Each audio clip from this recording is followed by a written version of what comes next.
Kat, nung na-meet mo si Kuya Christian, alam mong sikat siya? Hindi ko alam sikat kasi galing ako US.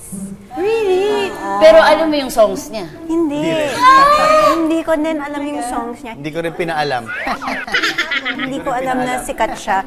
Tapos, dinadala niya ako sa mga turo-turo. Tapos, naghahati pa kami ng bill or ako magbabayad. Siyempre, dapat chill lang. Kakilala kayo sa parang relax event. Hindi mo siya kilala. Hindi ko siya kilala. Anong first impression mo sa kanya, not knowing na hindi siya sikat? So, we super got along as friends. That I really appreciated that. Na parang the conversation kept flowing and flowing. And it was something that is hard for me to find, na somebody who's genuinely interested in hearing what you have to say more than what you can give them. So, sobra akong na-in-love agad. Pero siya nag-I love you first. Siya nag-I love you first. Ang galing, hindi ko kaya yun. Marunong ako sa ganyan, bibigay ako agad. Tapos sinusundo niya ako sa office, tapos naghihiram siya ng kotse na may broken aircon, broken yung... Bakit? Hindi ako nagpapasikat. Gusto ko parang, will she love me for me? Ay, may nag-play pang character. Totoo, nanghiram pa kayo ng car? Hindi kasi ayoko naman I am an artist, you know. I Okay, want all these awards. Okay. So I wanted also to be parang a little sly about it. A little... Kuya, na-feel mo agad na hindi ka niya kilala? Tapos, pinatagal mo yun talaga, on purpose. Sinadya mong hindi sabihin sa kanya agad?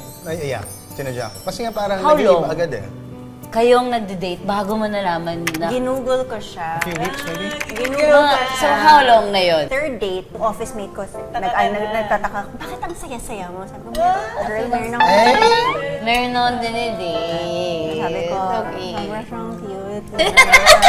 Sobrang cute daw! Nakita ko yung picture, tapos sabi niya, haha, very funny, that's Christian Bautista. Sabi ko, oh, how do you know? How do you... Nag-google ako ng parang 2 oras na na-check ko lahat ex-girlfriend niya. So, hindi siya naniwala. Akala niya nag-joke ka. Yung reaction niya, haha, funny, that's Christian. Ginugol ko lahat. Tapos tinext ko siya. Parang ginugol kita, I know. Yung sagot niya, nakakainis. Yung smiley face. Pero hindi yung emoji, yung old school smiley face. Yun lang. Sabi ko, hindi na ako magbabayad for dinner. Okay, tama! Oo nga naman. Big time ka pala eh.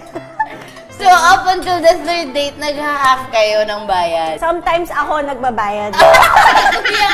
Ano ba yan? Hello, kailangan mag-save tayo ng money. Boys, wag tularan. Pero, in fairness, sa situation naman, parang acceptable. Napaka-slick niya din. Yung social media niya, yung in-add niya sa akin, yung private account. Yun nga yung tatanungin ko sana. Hindi, syempre, di ba kayo nag-followan? No, like Teka, pinapawisan na ako dahil sa sabaw. less than 200 followers. So, may private. Hindi verified. So, hindi nyo na-feel at all? Hindi! Kasi private. Hindi! And we didn't, he was so interested in what I had to say about myself. Wala siyang ere, wala Walang siyang ego. or Na usually you would anything. see in an artist. He really wanted to talk about things that that mattered. Wow. Opinions. Grabe yung... Grabe, and here I am still eating. Wait lang ate, parang puro green flag naman yung naririnig namin. Wala bang red Oo flag nga. yan? Siyempre dati na lang yun. Share naman ng konti.